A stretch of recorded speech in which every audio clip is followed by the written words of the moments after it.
क्या आप महाभारत और भारतीय पौराणिक कथाओं के गहरे रहस्यों और अनसुलझी कहानियों में रुचि रखते हैं? अगर हां, तो हमारे चैनल इंडियन एपिक को लाइक और सब्सक्राइब करना न भूलें, ताकि आप पौराणिक कहानियों के ऐसे ही अद्भुत रहस्यों से परिचित हो सकें। गंगा ने क्यों त्याग दिया था अपने पुत्र भीष्म को? एक रहस्यमयी और अनसुलझी कथा।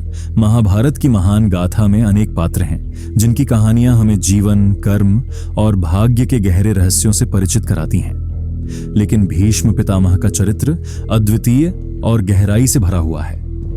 भीष्म का जन्म और उनके माता पिता, गंगा और राजा शांतनु की कहानी अनगिनत रहस्यों और अनआंसर्ड प्रश्नों से जुड़ी है।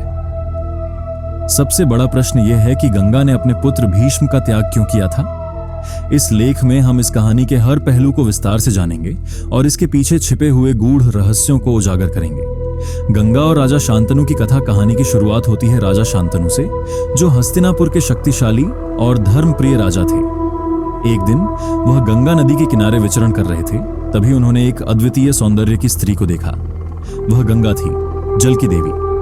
उनके रूप सौंदर्य ने राजा शांतनु का मन मोह लिया और उन्होंने गंगा से विवाह का प्रस्ताव रखा। गंगा ने विवाह के लिए एक शर्त रखी, वह जो भी करेंगी राजा कभी उनसे प्रश्न नहीं करेंगे। राजा ने शर्त मान ली और दोनों का विवाह हो गया। विवाह के बाद गंगा ने एक एक करके अपने 7 पुत्रों को जन्म दिया और सभी को नदी में बहा दिया। शांतनु यह देखकर व्यथित होते रहे, लेकिन अपनी प्रतिज्ञा के कारण वह कुछ नहीं कह सके। जब 8वें पुत्र का जन्म हुआ तो राजा शांतनु अपने धैर्य को रोक नहीं पाए और उन्होंने गंगा से प्रश्न किया। इस प्रकार उनकी शर्त भंग हो गई।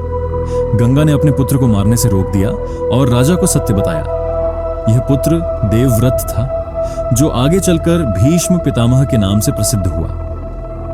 गंगा का अपने पुत्रों को नदी में बहाने का रहस्य, गंगा द्वारा अपने पुत्रों को नदी में बहाने का कारण उनकी एक प्राचीन प्रतिज्ञा से जुड़ा हुआ था। महर्षि वशिष्ठ ने अष्ट वसुओं को श्राप दिया था कि वे पृथ्वी पर जन्म लेंगे। वसुओं ने गंगा से प्रार्थना की कि वह उनकी मां बने और उन्हें उनके श्राप से मुक्ति दिलाए। गंगा ने वचन दिया कि वह जन्म लेते ही उन्हें मुक्त कर देंगी। यही कारण था कि उन्होंने 7 पुत्रों को नदी में बहा दिया। लेकिन 8वें वसु प्रतीप ने अपनी पत्नी के आग्रह पर जीवन जीने का निर्णय लिया। यही देवव्रत बने, जिन्हें गंगा ने शांतनु को सौंप दिया। भीष्म का नाम और उनकी प्रतिज्ञा देवव्रत को बाद में भीष्म के नाम से जाना गया, क्योंकि उन्होंने अपने पिता की प्रसन्नता के लिए आजीवन ब्रह्मचर्य और हस्तिनापुर के सिंहासन की रक्षा करने की भीषण प्रतिज्ञा ली थी। उनकी इस महान प्रतिज्ञा के कारण उन्हें भीष्म की उपाधि दी गई।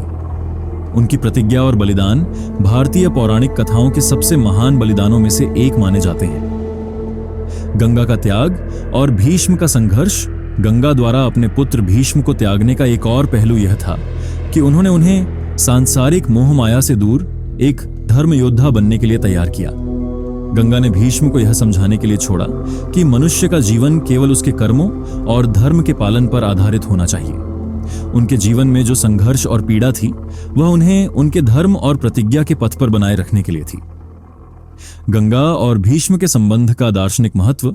महाभारत में गंगा और भीष्म के संबंध का एक गहरा दार्शनिक महत्व है।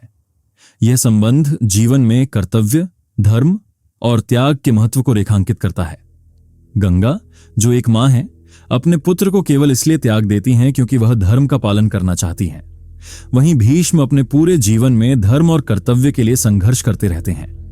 यह कहानी हमें यह सिखाती है कि जीवन में सही और गलत के निर्णय हमेशा स्पष्ट नहीं होते, लेकिन धर्म और सत्य का पालन करना ही मनुष्य का सबसे बड़ा कर्तव्य है। निष्कर्ष, गंगा और भीष्म की कहानी महाभारत की सबसे मार्मिक और गहरी कहानियों में से एक है। यह कहानी हमें सिखाती है कि जीवन में धर्म और कर्तव्य का पालन करने के लिए त्याग और बलिदान की आवश्यकता होती है। गंगा का अपने पुत्र भीष्म को त्यागना एक गहरी और जटिल कहानी है, जो हमें जीवन की गूढ़ता और नैतिकताओं को समझने में मदद करती है।